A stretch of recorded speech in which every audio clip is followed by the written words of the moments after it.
Are environment की second class. Last class में हमने इकोसिस्टम के बारे में पढ़ा था। Ecosystem, natural ecosystem, man-made ecosystem. Natural ecosystem वो इकोसिस्टम था जिसके अंदर मैन खुद इंटरवेंशन उसकी होती है, मतलब वो खुद इंडल्ज होता है उस इकोसिस्टम के अंदर। ठीक है, जैसे एक ग्रासलैंड ले लिया, मान ले खेत है मेरा, ठीक है, 10 एकड़ का खेत है। अब 10 एकड़ के खेत में मैंने सोचा यार कमाई वमाई तो है नहीं उतनी, घास ही घास उगा लो। 2-4 बड़े बड़े शेर ले आया, 2-4 बड़े बड़े जिराफ ले आया, 15-20 उसके अंदर डियर डाल दिए, 100-150 गौट डाल दी, ठीक है, 500-600 उसके अंदर सुअर डाल दिए। तो ये सारे के सारे खा पी रहे हैं, इधर उधर घूम रहे, बीच में एक तालाब खोद दिया, उसके अंदर बड़ी बड़ी वैरायटी की क्या डाल दी, मछलियां डाल दी। लोग उससे पूछ रहे थे कि अगर आपने खेती बाड़ी करनी थी तो शेर किस लिए लाई? फिर मैंने उसकी फेंस करवाई, और वो फेंस छोटी मोटी नहीं, बड़ी बड़ी दीवारें ऊपर चढ़ा दी, ठीक है, बाहर उसके लिख दिया कुनाल वाइल्ड लाइफ सेंचुरी। खर्चा मेरा, शेर मैं लाया, सब नाम मेरा भी तो होना चाहिए, ठीक है, गूगल पे डाल दिया। अब वो जो फॉरेस्ट है क्या वो खुद बना था, पहले बना हुआ था नहीं? बच्चे कह रहे सर बंदर रह गए, बंदर भी डाल दिए, 100-150 बंदर। बंदर बहुत जरूरी है, कुछ बढ़िया बढ़िया बर्ड्स लाके छोड़ी, बर्ड्स भी बहुत जरूरी है, ठीक है। देख अभी मेरा क्या उसके अंदर इंडल्ज हो रहा हूँ मैं, क्या मैं उसके अंदर हूँ अभी? नहीं सर।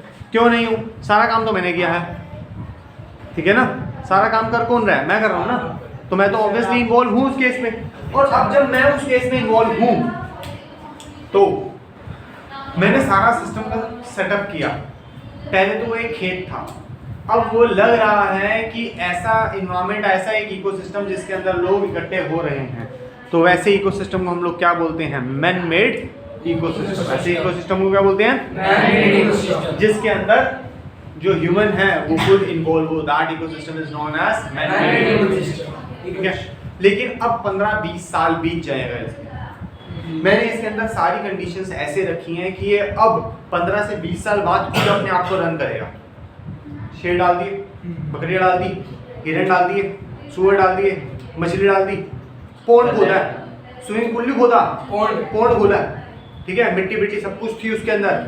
अब जब पोंड होगा, धूप आएगी, मिट्टी होगी, ठीक है, बर्ड भी छोड़ी है, बर्ड खाएंगी, पॉटी करेंगी, उसके अंदर सीड होगा। सीड कहाँ कहाँ गिरेगा? जहाँ जहाँ गिरेगा वहाँ फॉरेस्ट बनता जाएगा। बंदर होगा, बंदर एक जगह से चीज उठाएगा, खाएगा, तीसरी जगह फेंकेगा, ठीक है, वहाँ पे एक नया पेड़ उग जाएगा। आने वाले 10 से 15 साल बाद वो एक फॉरेस्ट खुद ब खुद बन चुका होगा। आज तो उसको मैन मेड इकोसिस्टम बोल सकते हैं, लेकिन वो एक ऐसा मैन मेड इकोसिस्टम मैंने फॉर्म किया कि आने वाले कुछ सालों तक वो एक अपने आप को खुद रन करने वाला इकोसिस्टम बन जाए। लेकिन अगर इसकी जगह मैं परफेक्टली आर्टिफिशियल ही रखूं, मैंने उसके अंदर बस शेर पाले हैं, बस 4 शेर हैं, मर जाएंगे, ठीक है, खाना रोज जा जाके मैं डालूं उसको, ठीक है, और कुछ नहीं है, जू भी नहीं है, बस रेत है, एक स्विमिंग पूल है, कभी नहाने घुस जाते हैं वो, कभी खेलने घुस जाते हैं, कभी मैं फेंकता हूँ, मीट खाते हैं। तो वो एक परफेक्ट एग्जांपल है मैन मेड इकोसिस्टम का, जो मैंने आप लोगों को पहले एक मैन मेड इकोसिस्टम बताया। आज तो वो दिख रहा है that it's a man made ecosystem, but after some period of time it will become a natural ecosystem. Initially मेरी हेल्प की जरूरत हर एक नेचुरल सिस्टम में नहीं पड़ती, लेकिन अगर मैं एक ऐसा मैन मेड इकोसिस्टम स्टार्ट करता हूँ जिसके अंदर मेरी ही जरूरत रहे हर समय, तो फिर नेचुरल हो ही नहीं सकता वो कभी, ठीक है। अब जो नेचुरल इकोसिस्टम है वो थोड़ा सा समझ आया। नेचुरल इकोसिस्टम मतलब वो सिस्टम जो खुद चले। तुमने कभी सुना है कि भाई वहाँ फॉरेस्ट डिपार्टमेंट में एक इंसान है, रोज फॉरेस्ट में आके झाड़ू मारता है, पानी डालने जाता है, रोज बड़ी सी पाइप ले रखी, पूरे जंगल में पाइप से पानी डालता है? नहीं, खाद डालने जा रहा जी, आज तक बुक किया, आज खाद डालने जाएगा, अरे नहीं। लेकिन फिर भी जंगल की अगर तुम डेंसिटी देखो, मतलब इतनी धूप, जितनी धूप तुम सोच सकते हो उससे ज्यादा धूप में तुम नीचे खड़े हो, तुम्हें ऐसा लगेगा एसी चल रही है, ठंडी ठंडी हवाएं, ठंडा हवा, ठंडी हवा कहाँ से आ गई सर? गर्म की आप कहते हो धूप है भाई, इतने सारे पेड़ और इतनी डेंसिटी के साथ पेड़ उगे कैसे?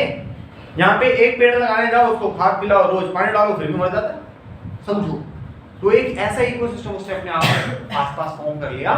उसके एनिमल्स, उसके प्लांट्स, उसके बर्ड्स खुद एक तरफ से उस इकोसिस्टम को फॉर्म करते जा रहे हैं, बनाते जा रहे हैं और उसको और बढ़िया करते जा रहे हैं, ठीक है। That is what we call the natural ecosystem, जिसके अंदर कोई सफाई की जरूरत नहीं है, उसमें सफाई कर्मचारी खुद पहुंच जाएंगे, ठीक है, नेचर उसको खुद पहुंचाएगा वहां पे। मेरा पॉन्ड गंदा हो रहा था, मैंने सोचा चलो पॉन्ड साफ करें, देखने गया 2 साल बाद तो पॉन्ड साफ था। अब मैं सोच नहीं अभी भी साफ है, लेकिन अगर एक स्विमिंग पूल तू 2 साल छोड़ दे, क्या वो साफ रहेगा? नहीं। 2 साल छोड़ 2 महीने में गंदा हो जाता है। तो वो पॉन्ड साफ कैसे और कोई कैसे गंदा है? क्योंकि पॉन्ड साफ इसलिए है, फिशेस है, फिशेस तो गंदगी करती है, एक्वेटिक प्लांट्स है उसमें एक्वेटिक प्लांट। अब जो फिशेस जो वेस्ट मटेरियल निकालती हैं वो एक्वेटिक प्लांट्स के लिए एक तरह से कंपोस्ट का काम करते हैं, तो वो उसको एब्जॉर्ब कर लेते हैं, फिर उसको अच्छे से ऑक्सीजन प्रोवाइड करवाते हैं। और वो ऑक्सीजन कौन ले लेती है? फिश जो कार्बन डाइऑक्साइड देती है वो कौन ले लेता है? एक इकोसिस्टम अंदर ही अंदर बन गया। अब जब इकोसिस्टम वो खुद बन गया तो मेरी इंटरवेंशन की अब जरूरत रही क्या? नहीं। ठीक है, अब प्लांट उग रहे थे, मैंने जंगल बना दिया था उसको, प्लांट लगा के साइड आ गया था। ठीक है, वहाँ शेर बकरी ये सब छोड़ दिया था। शेर को भूख लगेगी, बकरी को पकड़ कर खा लेगा। बकरी बहुत सारी छोड़ी है, बकरी मेल फीमेल सब छोड़ी है, उनके बच्चे होते रहेंगे, उनकी क्वांटिटी और बढ़ती जाएगी। ठीक है, शेर का भागने दौड़ने का ज्यादा मन है तो वो सुअर के पीछे भागेगा। ठीक है ना, बहुत तेज होते हैं सुअर। हिरन तो भाई फिर कभी कभी जैसे दांतों में दर्द हो रही है तो हिरन खाएगा थोड़ा नाजुक सा। कभी कभी मन बढ़िया है कि आज एनर्जेटिक रहूंगा तो सुअर खाने के लिए भागेगा, पोक खाने का मन करेगा उसका। तो ऐसे यार एक ही चीज खाएगा वो, अच्छा बोर नहीं हो जाएगा वो, है ना? तेरे को मैं खाली शाही पनीर रोज खिलाऊं, खा सकता है? नहीं यार, 1-2 दिन तो बड़ा मजा आएगा, तीसरे दिन भी शायद मजा आए, चौथे दिन बोलेगा यार एक ही सब्जी बची है। अब उसके लिए भी तो वैरायटी डालनी थी ना मुझे, समझ रहा है ना? जरूरी है। बकरियां थी, डियर भी रखी, वो भी रखे, शेर के लिए मैंने फिशेस भी तो पाली है। क्रोकोडाइल बोल रहा था वो नहीं पाले मैंने, पता लगा शेर ही गायब। क्रोकोडाइल की सीट के ले गया पहुंच गया अंदर, शेर को बचाने उठा। क्रोकोडाइल मार किंग, ऐसा किंग है कोई बूढ़ा नहीं होता। क्रोकोडाइल ना ऐसे घूम जा रहा है, क्रोकोडाइल को वो मार देते हैं, हिप्पोपोटामस मार देते हैं। हां मैं हिप्पो डाले मैंने, नहीं बाद में कब कहेंगे भगवान डालेगा उसको ऊपर से, एक हिप्पो की कमी है लेना, ऐसा तो नहीं हो सकता ना। हिप्पो में डाले उससे जनरेशन वाइल्ड लाइफ जनरेशन आगे बढ़। हाँ, अब जो वाइल्ड लाइफ सेंचुरी जो बन रही है, जो खुद धीरे धीरे बनती जा रही है, उसके अंदर जो प्लांट है बड़े ऊपर जा रहे हैं। किसी ने पूछा खाद डाले जाते, मैंने कहा कुछ सफाई करते, मैंने कहा बिल्कुल नहीं, मैं तो ये सब कुछ बेच बूझ के नहीं बना दूं कि यूरोप चला गया था 2 साल के लिए, आज आया सारा बंद था, पैसा बहुत है ना, तभी तो 10 एकड़ जमीन के ऊपर फॉरेस्ट खोल दिया। दरवाजा जिस दिन खोला उस दिन देख रहा सब सेल्फ इकोसिस्टम बढ़िया चल रहा है, सबके सब सुबह आते हैं, पानी पीते हैं पॉन्ड से। ठीक है, जिसका मन करता है वो मछली मुछली खा लेता, वरना मछलियों की क्वांटिटी बहुत हो रखी है, उछल चल के बाहर आती है, शेर खा लेता है ना, गिर रही है बाहर। अब पॉन्ड को क्लीन करने की दिक्कत ही नहीं है, अंदर ही एल्गी आ चुकी है, फिशेस एल्गी खाती है बढ़िया तरीके से। ऐसे ही पेड़ पौधों को मैं क्लीन नहीं करता तो उनके पत्ते झड़ झड़ के नीचे गिरते हैं, और जब वो नीचे गिरते हैं it will become a compost, वो मेरे प्लांट्स के लिए अच्छी है। क्योंकि मैंने एक पॉन्ड खोला है उस कुछ 10 एकड़ की जगह में, तो मेरे जो पेड़ हैं उन लोगों की जो मिट्टी है वो थोड़ी सी नम रहती है, ठीक है, थोड़ी थोड़ी गीली सी रहती है। ऑल्दो एक 10 एकड़ में छोटा सा पॉन्ड, बहुत ज़्यादा नहीं, 1.5-2 एकड़ का मैंने पॉन्ड बनाया था। ठीक है, बहुत बढ़िया सा छोटा सा बनाया था जंगल के हिसाब से। ठीक है ना, कि शेर अच्छे से स्विमिंग करे 10 मिनट तो मजा आए इसको। तो अब पानी डालने की जरूरत पड़ी नहीं पड़ी, खाद डालने की जरूरत पड़ी नहीं पड़ी, और नए प्लांट लगाने की जरूरत पड़ी नहीं पड़ी, नहीं बिल्कुल भी नहीं। वो तो कुछ बकरियां, कुछ हमारे बंदर और कुछ बर्ड्स ये काम खुद कर। ठीक है, 2 साल बाद आया तो वो और हरा भरा था, जबकि मैंने लोग की चाबी तक किसी को नहीं दी। तो अब ये एक ऐसा इकोसिस्टम है जो कि self going ecosystem, which is also known as the natural ecosystem at this time. ठीक है, समझ आ गई? तो अब मुझे उसको सफाई करने की कोई जरूरत नहीं है। क्वेश्चन हर बार आता है कि आपके घर में जो एक्वेरियम है आप उसको हर वीकली उसको साफ करते हो, वेरास जो पॉन्ड्स हैं वो सालों साल छोड़ पता नहीं कितने साल से दिखे ही नहीं किसी को, साफ तो छोड़ो देखते ही नहीं है। स्विमिंग पूल्स पॉन्ड्स और एक्वेरियम और पॉन्ड्स दोनों में एक जैसा इकोसिस्टम है, ऐसा हमें लगता है, ठीक है, लेकिन है नहीं। अब पॉन्ड्स में क्या है कि वहां पे एल्गी आ रही है, वहां पे एक्वेटिक प्लांट्स हैं, तो उसको खा पी के कौन जिंदा है? फिश जिंदा है, और जो वो वेस्ट मटेरियल निकाल रही है उसको कौन ले रहा है? डिकम्पोज होके with the help of some bacteria and microorganisms get converted into compost which get used by the aquatic plants and algae, right? लेकिन क्या ये सब चीजें हो रही हैं हमारे एक्वेरियम में? आंसर नहीं सर। जो फिश का वेस्ट मटेरियल है उसको कंज्यूम करने के लिए कोई भी प्लांट नहीं सर लेकिन लोग लगाते हैं एक्वेटिक प्लांट्स अपने फिश एक्वेरियम। वो ओरिजिनल Artificial होते हैं ना? वो आर्टिफिशियल होते हैं। अगर आप ओरिजिनल छोड़ो, हाँ अगर आप उसको सरवाइव करवा सको ओरिजिनल को, दैट्स बेस्ट। कैसे हो पाएगा सर्वाइव?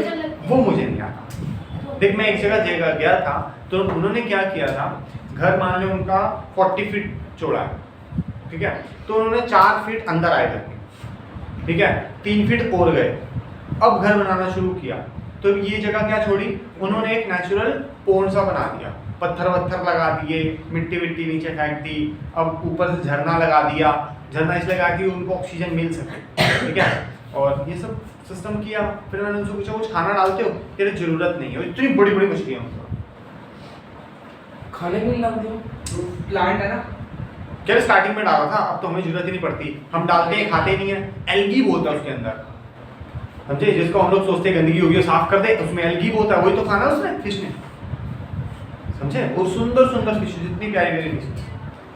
क्या किया, जैसे बंगला साहिब में कह सकते हैं, अब बंगला साहब में खाना कौन डालता है, डालने भी नहीं देते वो लोग, क्यों, क्योंकि उसके अंदर काई आ जाती है, देखा तूने, हाँ। कभी कभी पहली और दूसरी सीढ़ी को वो लोग साफ करते हैं, हाँ। फिसलन लोगों ने जाना फिसलन, that is नीचे। काई, लेकिन उसके अंदर वाली सीढ़ियों को कौन साफ कर रहा है, फिशेस ने, वही तो खाना है। उधर स्विमिंग पूल आउट नहीं है। क्लियर है यहाँ तक, is it clear till now, बस डन हो गया। तो नेचुरल इकोसिस्टम और मैन मेड इकोसिस्टम समझ आया थोड़ा थोड़ा। अब हम लोग बात करते हैं प्रोड्यूसर। देख वंस अगेन इकोसिस्टम के अंदर ही ये भी सब चलता है। प्रोड्यूसर वो होता है जो अपना खाना खुद बनाता है, लाइक प्लांट, लाइक प्रोसेस में हमने पढ़ा है सब। Then we have consumer. Consumer producer नहीं हो सकता। प्लांट कभी अपना खाना खुद खाता है क्या?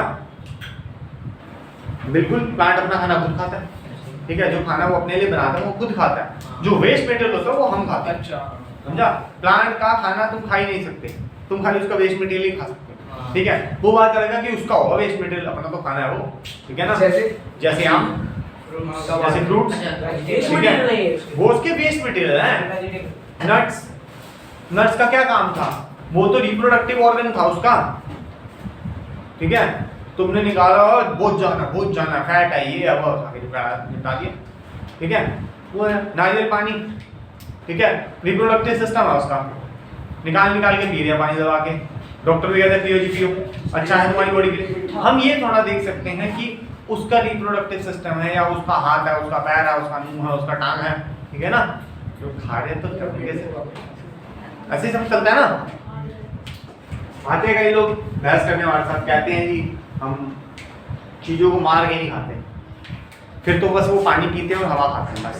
सर हम नहीं खाते चीज़ों को। हाँ दिखा आगे ना। चलो let's not talk about this, क्योंकि बहुत लंबा चला जाएगा। हर्बीवोरस कौन होते हैं? जो डायरेक्टली प्रोड्यूसर्स को खाते हैं। ऑमनीवोरस कौन होते हैं? जो प्रोड्यूसर्स को भी खाते हैं और हर्बीवोरस को भी खाते हैं। कार्निवोर कौन होते हैं? खाली हर्बीवोरस को खाते हैं या ओमनीवोरस को खाते हैं, ठीक है। ये फ्लैश ईटिंग एनिमल है। और ये कौन है? बोथ। ये कौन है? बोथ। और ये क्या खाएंगे? खाली प्लांट। क्लियर है? तो ये बचपन में आपने पढ़ा, इसको ज्यादा डिटेल पढ़ाने की मेरे को लगता नहीं है इसकी जरूरत हो गया। क्लियर है? चले अच्छा जी, अब आपने अमीबा का नाम सुना होगा, ठीक है। अच्छा जी, आपने कुछ स्मॉल एल्गीज या स्मॉल फंगस के बारे में भी सुना होगा, सुना है, ठीक है। एल्गी के बारे में सुना है? सुना है। ठीक है। अच्छा एक बात बताता हूँ तुम्हें कि जो अमीबा होता है दैट इज सिंगल सेल। ये इतना बड़ा मैंने बना के दिखाया, वो होता नहीं है, वो इसके अंदर ही 1500-2000 आ जाएंगे, इसमें इस डॉट के अंदर ही 1500-2000 होंगे। तो वो सोच उनका खाना कितना छोटा होता होगा, और वो हर्बीवोरस हैं, तो सर वो खाते क्या होंगे? इतनी छोटी तो हवा भी नहीं होती, है ना। वो कंज्यूम करते हैं फोटोप्लैंक्टन्स को, ठीक है। किसको कंज्यूम करते हैं? और वो खुद कौन है? ज़ूओप्लैंक्टन्स, ठीक है। वो कौन है? ज़ूओप्लैंक्टन्स, जो खाते हैं फोटोप्लैंक्टन्स। फोटो मतलब लाइट लेने वाला, फोटो मतलब लाइट लेने वाला, लाइट लेने वाला मतलब कौन होगा? ऐसे ऑर्गेनिज्म जो कि प्लांट जैसे हैं बट उतने बड़े नहीं हैं, ठीक है। और जू का मतलब एनिमल जैसा होता है ना, ज़ूओप्लैंक्टन। ज़ूओप्लैंक्टन कौन है? अमीबा। क्लियर हो गया? कोई बच्चे लास्ट क्लास में पढ़ा इसके बारे में पूछ रहे सर ये क्या है? सिंपल है, समझ आ गया। ये आप लोगों को एक्वेटिक जगह में पाया जाता है, ठीक है, पानी के ऊपर। हाँ ये आपको अमीबास और जूओप्लैंक्टन्स और ये सब, amoeba is not the only zooplanktons, ठीक है, ऐसे बहुत सारे और भी हैं। क्लियर है? आपको अमीबा बहुत ज्यादा पता है, इसलिए मैंने आप लोगों को थोड़ा सा हेल्प किया। आगे देखते हैं। इसके बाद आते हैं हमारे पास decomposers. This is very important in an ecosystem. इस इकोसिस्टम के अंदर डीकम्पोजर का बहुत बड़ा काम है। मान ले जो फिश का मैंने पॉन्ड रखा है, उस पॉन्ड के अंदर अगर डीकम्पोजर नहीं होते तो फिश का वेस्ट मटेरियल क्या कभी भी कंपोस्ट बनता नहीं। और अगर कंपोस्ट नहीं बनता क्या एल्गी उसको खाती, क्या प्लांट्स उसको कंज्यूम कर सकते थे? Answer is no. The decomposer is a very good thing. We can also call it the सफाई कर्मचारी, ठीक है, द क्लीनर ऑफ इकोसिस्टम। अगर ये नहीं होगा तो क्लीन नहीं हो पाएगा इकोसिस्टम, ठीक है। एग्जाम्पल के लिए मान लेते हैं कोई चीज मर गई एक जंगल के अंदर, मान ले शेर मर गया,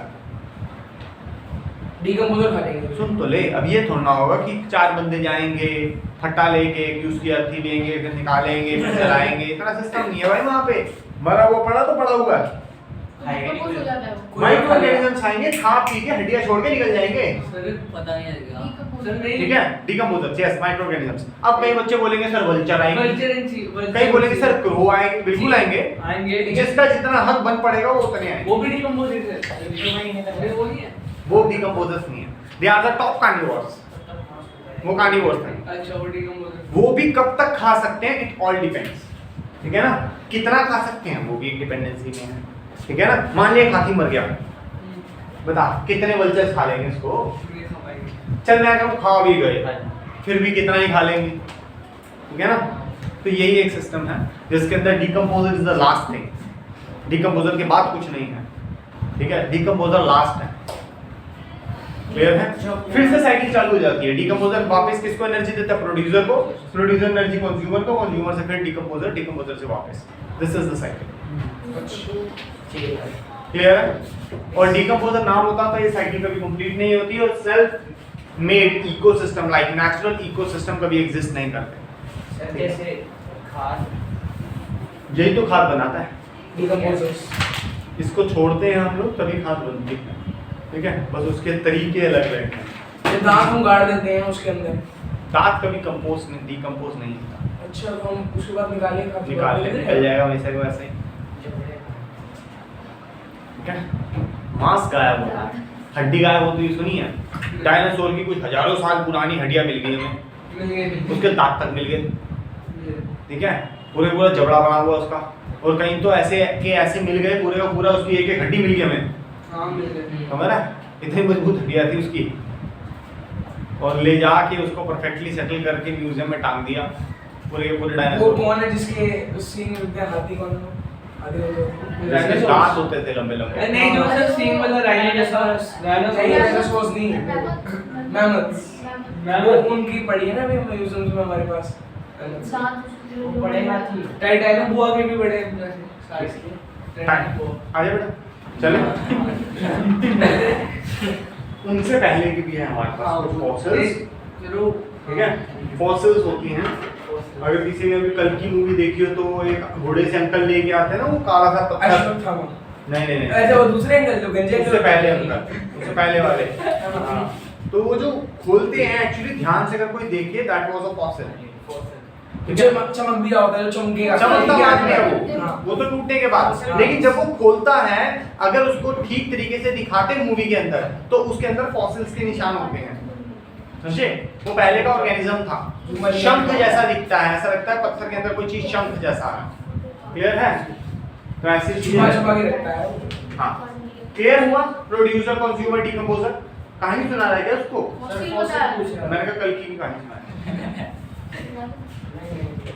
आगे चलो, बायोटिक समझ आ गया आप लोगों को? बायोटिक के अंदर ये सबके सब आते हैं। अच्छा, यहाँ पे लिखा हुआ है इंपॉर्टेंस ऑफ डीकम्पोजर। जो इंपॉर्टेंस रहता है एक बार उसको रीड करो, फिर मैं आपको समझाऊंगा। जोर से रीड करो। आप डीकम्पोजर क्या कहता है पहले वो समझ लेते हैं। कह रहा है the fungi, the bacteria which break down the dead plant animal complex compound into the simpler one. कह रहा है कॉम्प्लेक्स सब्सटेंस को सिंपलर वन में जो भी बनाता है, चाहे प्लांट को खा के, चाहे एनिमल को खा के, चाहे किसी भी चीज को खा के, ठीक है, कोई भी कॉम्प्लेक्स चीज को जो सिंपलर में चेंज करता है वी कॉल्ड इट डीकंपोजर्स, ठीक है, जो किसी भी कॉम्प्लेक्स सब्सटेंस को डीकंपोज कर दे, वी कॉल इट डीकंपोजर्स, ठीक है। आगे ये कहते हैं इसके अंदर, कह रहे हैं the decomposers help in the replacement of natural resources, replenishment होगा मेरे ख्याल से, रिप्लेनिशमेंट ही है सर, वो इतनी दूर से देख नहीं रहा। रिप्लेनिशमेंट मतलब कि जो नेचुरल रिसोर्स हमारी दुनिया से यहाँ से चले गए थे, किसी ने ले लिए थे, उसको वापस इस दुनिया में पहुँचाना। एग्जाम्पल के लिए मेरे पास यहाँ पे सॉइल में, ठीक है, एक प्लांट, वो प्लांट नाइट्रोजिनस सब्सटेंस को बहुत ज़्यादा कंज्यूम करता था, because it was a luminous plant, दालों का प्लांट था, दाल लगी थी उसके अंदर, बहुत ज़्यादा नाइट्रोजिनस सब्सटेंस खाता था, हवा तक का नाइट्रोजन ला ला के खा जाता था। किसी दिन मर गया, ठीक है, जितना सारा नाइट्रोजन था सारा का सारा वापस मिल गया प्लांट को, सॉइल को, ठीक है। मान ले उसको खा लिया मैंने, ठीक है, मुझे खा लिया किसी और ने, अब वो जो किसी और ने था वो जब मरेगा क्या नाइट्रोजन वेस्ट वो वहीं का वहीं सॉइल में मिल जाएगा। हाँ सर, अगर सेल्फ मेड इकोसिस्टम के अंदर है तो मिल जाएगा, नेचुरल इकोसिस्टम में है तो मिल जाएगा। याद है आपको बात मैंने बताई थी कि मैं अपने फॉरेस्ट में सफाई नहीं करता, पत्ते गिरते हैं, अपने क्या जो खाना मेरी सॉइल से पत्तों तक गया था, पत्ते गिरे, क्या वो खाना वापस सॉइल में आ गया? सॉइल में आ गया, क्या वो खाना वापस मेरा प्लांट ले सकता है? ले सकता है, फिर से किस पे ग्रोथ होगी उसकी, ग्रोथ होगी, फिर गिरेंगे। तो रिप्लेनिश का काम किसका होता है? डीकंपोजर का। उसको डीकंपोज कौन करेगा? डीकंपोजर, ठीक है, अदरवाइज वो पहुंच नहीं पाएगा, वो खराब अलग हो जाएगा। अच्छा, तो यही लोग खराब करते हैं उसको। आगे आता है हमारे पास the importance of decomposer. Decomposers help in decomposing of the waste and dead bodies of the plant and animal. Therefore, they clean the environment and create a space for living of newer generation of organism. कहते हैं अगर ये ना हो, वैसे तो होता क्या है, जब ये लोग आते हैं ना, ठीक है,